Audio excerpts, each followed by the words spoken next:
So I'm here at a property in Santan Valley, and I'm going along this walkway where we have absolutely no cover, and we're starting to see a lot of stucco cracks along the bottom edge of the stucco.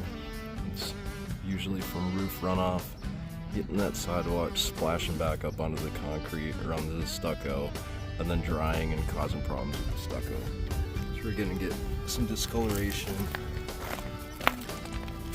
all along here. We've actually got this expansion joint material starting to pull out, which you can just take that out, put a backer rod in there, like a 1/2 inch backer rod, and then put some self-leveling sealant on top of that to keep that area dry, keep the water from going down in there.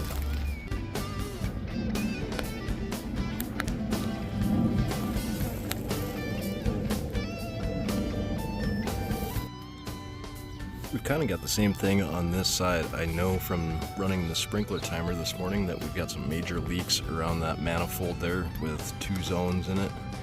And we're starting to see some rust coming down from the weep screed. Starting to see some fluorescence, some spalling. So all this water that gets sucked up into the foundation here finds its way into the garage.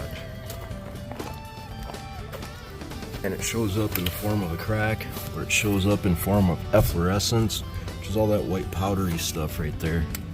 Those are all the minerals in the water that are, when the water evaporates, all the minerals stay here.